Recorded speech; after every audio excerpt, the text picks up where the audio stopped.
Ration দুর্নীতির তদন্তের স্বার্থে সন্দেশখালীর প্রভাবশালী তৃণমূল নেতা শেখ শাহজাহানের বাড়িতে তল্লাশি অভিযানে গিয়ে ইডির আক্রান্ত হওয়ার ঘটনার রিপোর্ট ইতিমধ্যেই পৌঁছে গিয়েছে দিল্লির সদর দপ্তরে। অন্যদিকে শেখ শাহজাহানের পরিবারের তরফে জামিন অযোগ্য ধারায় পাল্টা মামলা করা হয়েছে ইডির আধিকারিকদের বিরুদ্ধে। পক্ষ বিপক্ষের অভিযোগের পরিপ্রেক্ষিতে আদালতের দ্বারস্থ ইডি। কেন্দ্রীয় গোয়েন্দাদের তরফে মূলত অভিযানে গিয়ে 3 জন ইডি আধিকারিক গুরুতর আহত হয়েছেন, কিন্তু এই ঘটনায় সেভাবে কোনো পদক্ষেপ গ্রহণ করেনি পুলিশ প্রশাসন। পুলিশের এমন উদাসীনতার কারণ কি? তবে কি শাহজাহানের সাম্রাজ্যের নেপথ্য কাহিনী ঢাকতে পরোক্ষভাবে সাহায্য করছে পুলিশও? জবাবের সন্ধানে ঘুরছে ইডি। এই গোটা দুর্নীতির আমরা ছবিটা একেবারে বদলে যেতে দেখেছি। তার কারণ শঙ্কর আড্ড গ্রেপ্তার হওয়ার পর আমরা বাকিবুর রহমান বা জ্যোতিপ্রিয় মল্লিক তৎকালীন খাদ্যমন্ত্রী, এই 2 ব্যক্তি গ্রেপ্তার হওয়ার পরে একেবারে আদালতের সামনে স্পষ্টত ইডির আইনজীবীকে বলতে শুনেছিলাম যে 1000 কোটি টাকার কাছাকাছি এই দুর্নীতির যে টাকার অঙ্কটা পৌঁছে গিয়েছে। কিন্তু শঙ্কর আড্ড গ্রেপ্তার হওয়ার পরই এক লাফে এই টাকার পরিমাণ 9000 থেকে 10,000 কোটি টাকায় গিয়ে পৌঁছেছে। তবে সন্দেশখালীর অশান্তির পর শাহজাহানের বেপাত্তা হয়ে যাওয়া থেকে শুরু করে তার বিপুল পরিমাণ সম্পত্তির উৎসে খোঁজ চালাচ্ছে কেন্দ্রীয় গোয়েন্দারা। গোটা ঘটনার পুঙ্খানুপুঙ্খ তদন্তের জন্য এবার এ রাজ্যে এলেন ইডি ডিরেক্টর রাহুল নবীন। বৈঠকের সঙ্গে সঙ্গে গোটা বিষয়টি কলকাতা হাইকোর্টে নজরে আনতে চাইছেন ইডির উচ্চ আধিকারিকরা। তা বলার অপেক্ষা রাখে না। মূলত ইডির উপর দুষ্কৃতী হামলার ঘটনার 4 দিন অতিক্রান্ত হওয়ার পরও কেন খোঁজ মেলেনি অভিযুক্তদের? কেন এখনো হদিশ মিলছে না শাহজাহানের? কোথায় পুলিশের গাফিলতি? একাধিক বিষয় দফায় দফায় হচ্ছে বৈঠক। এই পিডিএস এর রেশনের সামগ্রী বিক্রির যে কালো টাকা, সেই টাকা একদিকে কোথায় রয়েছে? এই টাকার পরিমাপ কি আগামী দিনে আরও বাড়তে পারে কিনা? কোন কোন ব্যক্তি এই গোটা দুর্নীতির সঙ্গে জড়িয়ে রয়েছে? এই সমস্ত বিষয় যেরকম আলোচনা হবে, একই সঙ্গে আলোচনা হবে সন্দেশখালী এবং বনগাঁর যে ঘটনা, এবং সেই ঘটনায় কি কি ঘটনা ঘটেছিল, সেখানে কি হয়েছিল, পুলিশের ভূমিকা কি ছিল, এই সমস্ত বিষয় কিন্তু আজকে আলোচ্য বিষয়। সন্দেশখালী কিংবা বনগাঁয় বারংবার ইডি আধিকারিকদের আক্রান্ত হওয়ার ঘটনায় ইডি ডিরেক্টর রাহুল নবীনের সঙ্গে বৈঠকে উপস্থিত দিল্লির উচ্চপদস্থ আধিকারিকরাও থাকছেন। Deputy director, assistant director, additional director ও জয়েন্ট ডিরেক্টর পদমর্যাদার অফিসাররাও সিআরপিএফ এর উচ্চপদস্থ আধিকারিকদের সঙ্গেও গোটা ঘটনা পর্যালোচনা করছেন ইডি ডিরেক্টর। একদিকে একের পর এক হাই ভোল্টেজ বৈঠক, আর অন্যদিকে ইডির আদালতের শরণাপন্ন হওয়ার মাঝেই অব্যাহত পুলিশ বনাম শাহজাহানের বাঘবন্দি খেলা। শাহজাহানের খোঁজে যেমন গোপন তল্লাশি চলছে, একই সঙ্গে তার গড় সন্দেশখালী ঢাকা পড়েছে পুলিশের কড়া নিরাপত্তার চাদরে। নাকা চেকিং শুরু হয়ে গিয়েছে বাসন্তী হাইওয়ের ওপরও। গাড়ি বাইক থামিয়ে চলছে তল্লাশি অভিযান। শহরে ইডির উচ্চপদস্থ আধিকারিকদের বৈঠক। শাহজাহানের সন্ধানে বাংলা তোলপাড়ের আবহে আদৌ সত্য উদ্ঘাটন হবে তো, নাকি বজ্র আঁটুনিতে গেরো ফসকে যাবে? প্রশ্ন এখন সেখানে। ক্যালকাটা নিউজ।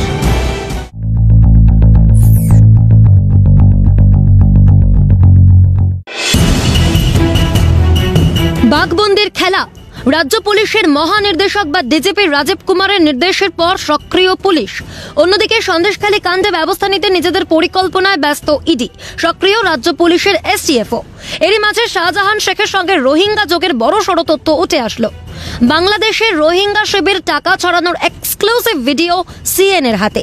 যদিও সেই ভিডিওর সত্যতা যাচাই করেনি সিএন। সন্দেশখালীতেও রোহিঙ্গাদের দান বাক্স শুরু করেন অভিযুক্ত বেতাজ বাদশা, এমনটাই নাকি খবর। এক ভিডিওতে দেখা গিয়েছে বাঁশ ত্রিপলের আচ্ছাদনে বসে রোহিঙ্গারা, কেউ কোলে বাচ্চা নিয়ে, কেউ বা হাত পেতে। আর শিবির ঘুরে ঘুরে টাকা বিলি করছেন সন্দেশখালীর তৃণমূল নেতা শাহজাহান শেখ। বাচ্চা, মহিলা থেকে বয়স্ক প্রত্যেকেই শাহজাহানের কাছে হাত পেতেছেন। যদিও এই ভিডিওর সত্যতা যাচাই করেনি সিএন। ইতিমধ্যে সন্দেশখালী কাণ্ডে শাহজাহান শেখের সঙ্গে রোহিঙ্গা যোগ তুলে সরব বিরোধীরা। এনআইএ তদন্তের দাবিতে স্বরাষ্ট্রমন্ত্রককে চিঠি রাজ্য বিজেপির। বিরোধীদের এহেন সাঁড়াশি আক্রমণের মধ্যে রোহিঙ্গা যোগের এই ভিডিও ঘিরেও শুরু চর্চা। যদিও এই ভিডিওর সত্যতা যাচাই করেনি সিএন। সত্যজিৎ মুখোপাধ্যায়ের রিপোর্ট, ক্যালকাটা নিউজ।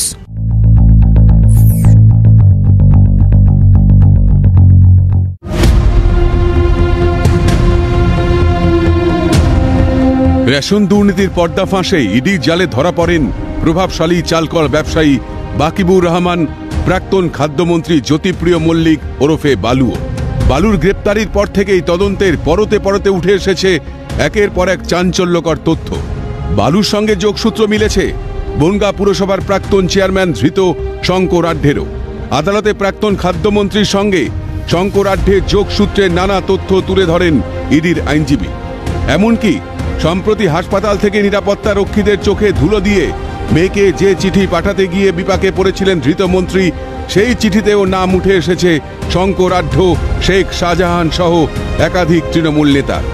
এবার তদন্তে মিলল নয়া তথ্য।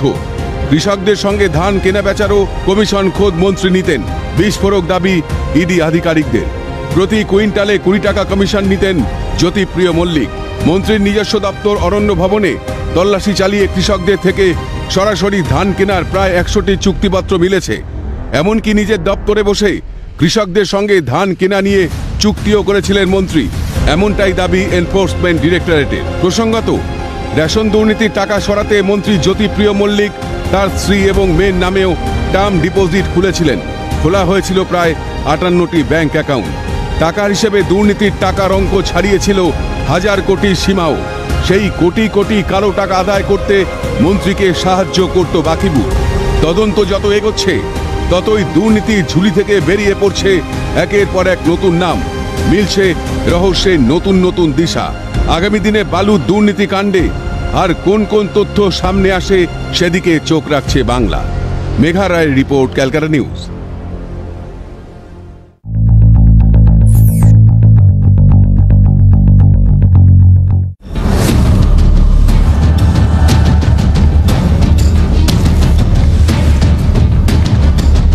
ধুলো উড়িয়ে মাঠে নেমেছে মুখ্যমন্ত্রীর কপ্টার। সেই একই ধুলো 11 কিলোমিটার দূরের গ্রামের আবহাওয়ায়। ঢোল তাশার ঢক্কানি নাদ স্বাগত জানিয়েছে রাজ্যের প্রধানকে। সেই আওয়াজের দ্রেমে দ্রেমে শব্দ হয়তো পৌঁছেছে ওই পুরা গ্রামে। তবু মুখ্যমন্ত্রীর পা পড়েনি দলুয়াখাকিতে। মাস কয়েক আগে যে গ্রাম জ্বলেছিল রাজনৈতিক হিংসায়। মঙ্গলবার জয়নগর 1 নম্বর ব্লকের বহরো স্কুল মাঠে প্রশাসনিক সভা সারলেও মুখ্যমন্ত্রী যাননি রাজনৈতিক হিংসায় ভস্মীভূত ওই গ্রামে। জয়নগরে এলেন, কিন্তু জয়নগরে দলুয়াখাকি গ্রামে গেলেন না মুখ্যমন্ত্রী মমতা বন্দ্যোপাধ্যায়, যে গ্রামে বেশ কিছু সিপিআইএম সমর্থকের বাড়ি পুড়িয়ে দিয়েছিল উত্তেজিত জনতা বা তৃণমূল কর্মী সমর্থকরা। 2023-এর কালীপুজোর পরের দিন ভোরে 5 দুষ্কৃতের গুলিতে জয়নগরের তৃণমূল নেতা সাইফুদ্দিন লস্করের খুন। ঠিক তারপরেই খুনের ঘটনাস্থল থেকে 5 কিলোমিটার দূরের বামপন্থীদের গ্রাম দলুয়াখাকিতে আগুন। কোলের শিশু আগলে এক কাপড়ে ঘর ছেড়েছিলেন গ্রামের মহিলারা। দাবি উঠেছিল, রাজ্যের মুখ্যমন্ত্রী একবার দেখা দিন, অন্তত একটা বাক্য ব্যয় করুন। সেই যেমন গিয়েছিলেন বকটুই গ্রাম জ্বলার 4 দিনের মাথায়। বকটুইতে যে ঘটনা ঘটেছিল, আমি তো সবাইকে চাকরি দিয়ে দিয়েছি, টাকাও দিয়ে দিয়েছি। যে সিবিআইয়ের এখতিয়ারে ছিল সে খুন হয়ে গেছে। কিন্তু দাবি মেটেনি দলুয়াখাকির। ঘটনার 2 মাস পর জয়নগরে প্রশাসনিক সভা সারলেন মুখ্যমন্ত্রী, কিন্তু তবুও দলুয়াখাকি গ্রামের পথে তাঁর পা পড়েনি। ভাড়াটে গুন্ডার দাপট রুখতে প্রশাসন আরও করা হোক, শুধু মঞ্চ থেকে ধেয়ে এসেছে হুঁশিয়ারি। আমি শুধু প্রশাসনকে বলবো, এই জায়গাগুলোতে কিছু ভাড়াটিয়া গুন্ডা দিয়ে কয়েকজনকে খুন করা হয়েছে কয়েকদিন আগে। এত টাকা পায় কোথার থেকে? মানুষ খেতে না পারলে 5 টাকা দেয় না, আর একটা মানুষকে মেরে ফেলার জন্য 13 লক্ষ 15 লক্ষ টাকা দিয়ে অন্য জায়গা থেকে গুন্ডা আমদানি করে খুন খারাপি করবে। এটা হবে না। বাংলা শান্তির জায়গা। ব্যাস এতটুকুই। দলুয়াখাকির জন্য মুখ্যমন্ত্রীর ভান্ডারে নেই সহমর্মিতার 2টো শব্দ। দলুয়াখাকি কেন রাজ্যের প্রধানের কাছে ব্রাত্য? বামপন্থী গ্রাম বলেই কি দলুয়াখাকির দিকে ফিরে তাকালেন না মুখ্যমন্ত্রী? এমন কিও বলেছেন যে গোয়ালঘর পুড়িয়েছে, তাহলে সেগুলোকে নিজে চোখে একবার দেখে যাওয়া উচিত ছিল মুখ্যমন্ত্রী।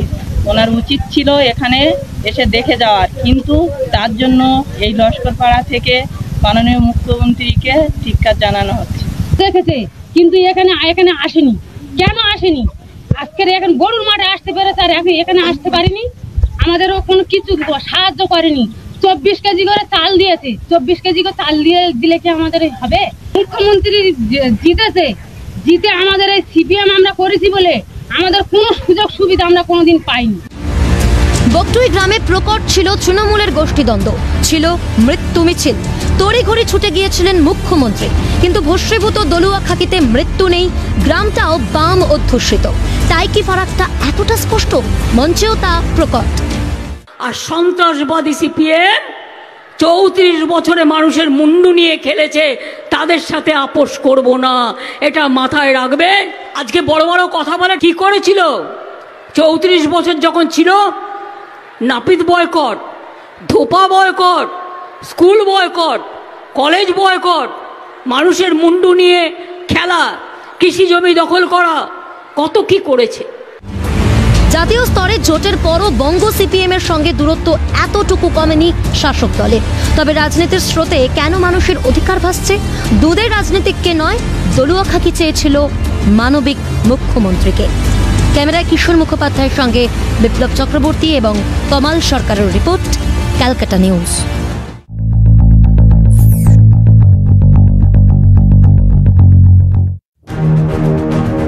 ওমিক্রন ডেল্টা যুগ পেরিয়ে করোনার নতুন প্রজাতি JN.1। এই প্রজাতিতে আক্রান্তের সংখ্যা মিলেছে কেরল, কর্ণাটক, মহারাষ্ট্র এবং উত্তরপ্রদেশে। এবার এই প্রজাতিতে আক্রান্তের খোঁজ মিলল বাংলাতেও। রাজ্যে JN.1-এ আক্রান্ত 2 জন। যদিও রাজ্যের স্বাস্থ্য দপ্তর সূত্রে তাদের অবস্থা স্থিতিশীল বলেই জানা গিয়েছে। বিভিন্ন রাজ্যের পর এবার ওমিক্রনের তুতো ভাইয়ের খোঁজ মিলল খোদ বাংলাতে। ইতিমধ্যে যেমনটা জানা গিয়েছে, ক্যালকাটা স্কুল অফ ট্রপিক্যাল মেডিসিনের তরফ থেকে 26টি নমুনা পাঠানো হয় গত 26শে ডিসেম্বর।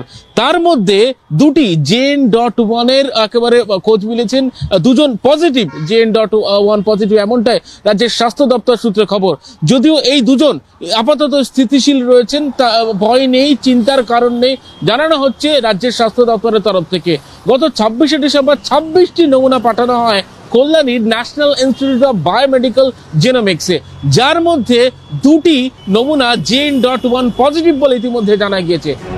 শীতের দাপট সেই অর্থে দেখা না গেলেও দেশ জুড়ে বাড়ছে করোনা আক্রান্তের সংখ্যা। কেন্দ্রীয় স্বাস্থ্য মন্ত্রক সূত্রে খবর, সক্রিয় করোনা আক্রান্তের সংখ্যা বেড়ে দাঁড়িয়েছে 189 জন। 24 ঘন্টায় রাজ্যে আক্রান্ত হয়েছেন 11 জন। নতুন প্রজাতির এই দাপটে আতঙ্কে রোগী থেকে রোগীর পরিজন। যদিও এই প্রজাতির ভয়াবহতা কম বলেই মত জনস্বাস্থ্য বিশেষজ্ঞ ডাক্তার কাজল কৃষ্ণ বণিকের। পাশাপাশি সাধারণ মানুষকে সচেতন হওয়ার পরামর্শ দিয়েছেন তিনি। বিশ্বের নানা স্থানে যেটুকু খবর পাওয়া গেছে তাতে এ এখনো মারাত্মক প্রভাব ফেলতে পারেনি। সংক্রমণ কিছু ঘটছে, নজরদারি চলছে। আমাদের দেশের ইনসাককের নেতৃত্বে সমস্ত ল্যাবরেটরিগুলি যারা জেনোমিক সিকোয়েন্সের কাজ করেন, তারা একত্রিতভাবে সারা দেশের বিভিন্ন জায়গা থেকে নমুনার স্যাম্পল সংগ্রহ করে পরীক্ষা নিরীক্ষা করছেন। শুধুমাত্র JN.1 কেন, এ জাতীয় নতুন প্রজাতির সম্ভাবনার কথা তারা উড়িয়ে দিচ্ছেন না। এবং এটা সম্ভব, কেননা RNA ভাইরাস এই করোনা ভাইরাস, এবং তার চরিত্রই হচ্ছে প্রত্যেক মুহূর্তে নিজেকে বাঁচিয়ে রাখার জন্য রূপ পরিবর্তন করা। আমরা আশঙ্কিত হব না যে নতুন প্রজাতির উদ্ভব ঘটলেও। আবার পাশাপাশি এখনই ভয় বা আতঙ্কের কোনো পরিবেশ তৈরি হয়নি, তবে সতর্কতা সর্বস্তরের এবং সচেতনতা মানুষের লাগবেই। 2রা জানুয়ারি আরো কয়েকটি নমুনা পাঠানো হয়, তার মধ্যে এখনো পর্যন্ত কোনো রিপোর্ট আসেনি। যদিও এই JN.1-এর প্রতিরূপের খোঁজ মেলায় রীতিমতো চিন্তার ভাঁজ রাজ্যের স্বাস্থ্য দপ্তরের কপালে। ক্যামেরা শুভজিৎ গায়নের সঙ্গে অয়ন শর্মা, ক্যালকাটা নিউজ, কলকাতা।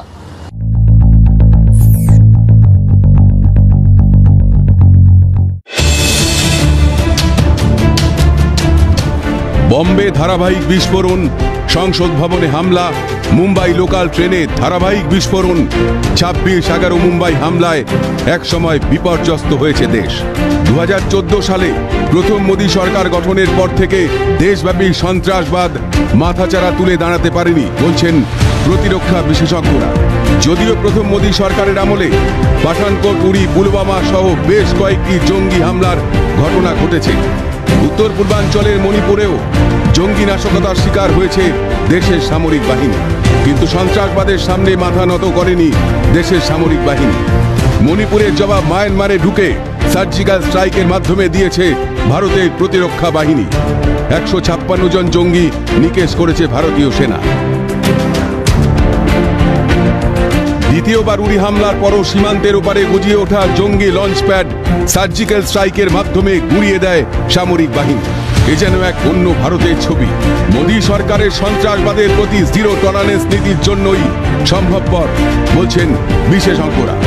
পাকিস্তানে ঢুকে শুধু আমেরিকা লাদেনকে মারতে পারে এমনটা নয়, শত্রুর ঘরে ঢুকে তাদের নিকেশ করতে ভারতও পারে। তা গোটা বিশ্বকে চোখে আঙুল দিয়ে দেখিয়ে দেয় মোদী সরকার। 2019-এর ভোটের আগে পুলওয়ামায় সিআরপিএফ কনভয়ে হামলায় উপত্যকায় জঙ্গিবাদ মাথাচাড়া দিয়ে উঠেছে। এমন চর্চা যখন তুঙ্গে, তখন সেই মাথা সমূলে উৎপাটন করে ভারতীয় বায়ুসেনা। মিরাজ যুদ্ধ বিমানে চেপে বালাকোটে এয়ার স্ট্রাইক করে ভারতীয় বায়ুসেনার জওয়ানরা ফের গুঁড়িয়ে দেয় জঙ্গি লঞ্চপ্যাড। বর্ষিকে ফের বুঝিয়ে দেওয়া হয় ভারত মানে সন্ত্রাসবাদের প্রতি জিরো টলারেন্স।